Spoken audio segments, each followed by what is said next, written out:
Hi, I'm Mahesh Kamat. This is another episode on narcissistic abuse and their victims. The narcissistic personality disorder can be found in both men as well as women, but their behavior patterns do vary.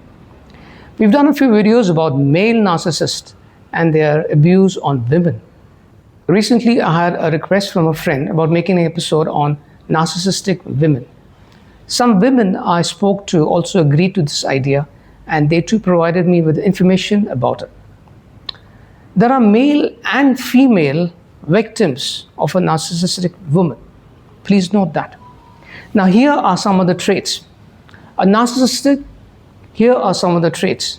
A narcissistic woman shows a core lack of empathy, a deep need for constant praise, an inflated sense of self-importance.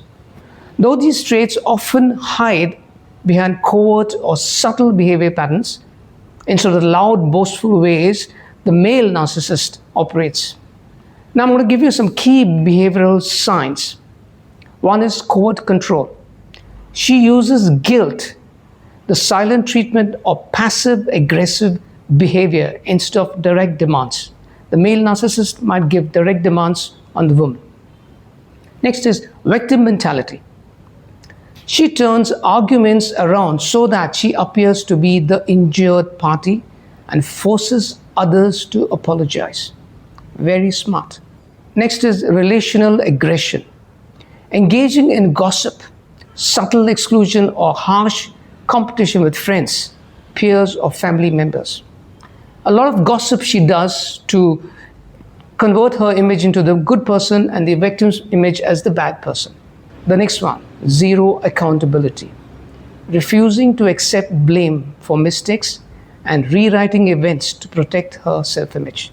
Rewriting events is telling lies of an event that has happened and making the other person feel that she's a good person and the abused victim is the bad person. The impact on relationships, emotional exhaustion. Partners often feel confused, constantly walking on eggshells, or doubting their own perception of reality, which is also called gaslighting. Most partners agree that dealing with a partner who lacks accountability leads to extreme emotional distress and isolation. Even with company, that person feels lonely.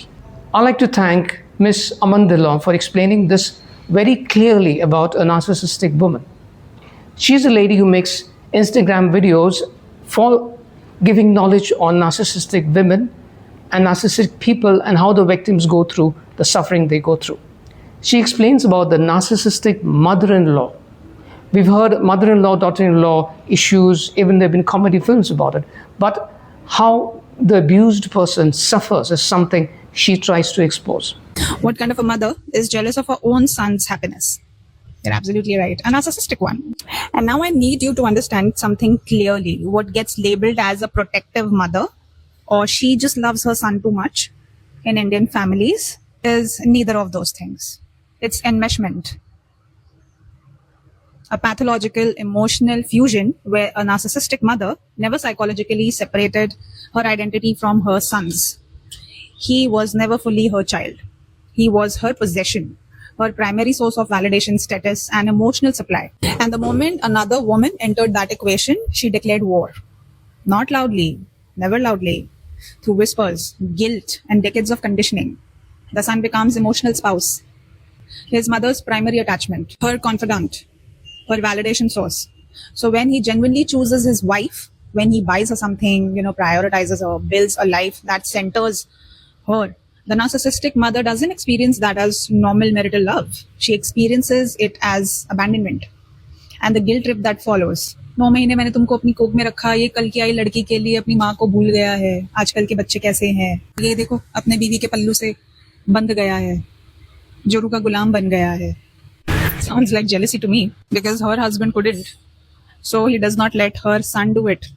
That's a woman who built her entire emotional infrastructure on her son and is furious that his wife exists.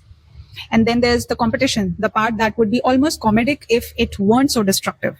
She needs to cook better than her, look better than her, be more relevant than her in every decision the couple makes. From what curtains they buy for their room, to whether they have children and when.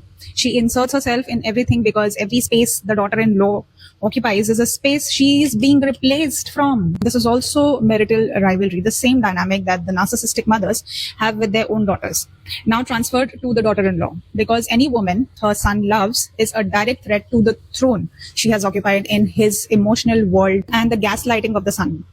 That's the masterpiece of the whole operation. Slow, consistent, delivered in the language of marital concern. I'm just worried about you.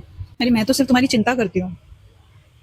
तुम्हें पता नहीं है तुमको कितना control कर रही है. तुम्हें पता नहीं है कि तुम कितने बदल गए हो जब से तुम्हारी शादी हुई है. मैं तुम्हारी माँ हूँ, मैं सिर्फ तुम्हारा भला चाहती हूँ. Drip by drip. और अब तुम्हारा पति तुम्हें प्यार भरी नजरों से नहीं देखता, उसकी माँ की नफरत भरी नजरों से देखता है. That's not a mother protecting her son, by the way. That's a narcissist eliminating her competition. And the daughter-in-law, standing in the middle of all this, confused about why her marriage keeps corroding from a source she can't fully see, was never in a competition she signed up for. She just had the audacity to love someone a narcissist had already claimed. Now, I'd like to thank Ms. Aman Dhillon for explaining so clearly about a narcissistic woman. This is another bit of advice sent by a lady who's also a psychologist. She experienced narcissistic abuse from her mother-in-law too. Now, she gives advice about how to break free. This is what she says. It's tempting to try to shout at her, scold her. But she advises, do not engage. They will only twist your words more. She further says, do not explain. There is no winning in such a situation. And best thing is to go out of contact. Stay away, shift your residence with the husband to a different place. Just like there is couples therapy, husband and wife who go to a therapist, a psychologist for counseling when they are having a conflict. I wonder if it's possible if a mother-in-law and daughter-in-law can also go to a psychotherapist for some kind of counseling. Think about it. I hope this video helps you. Thank you.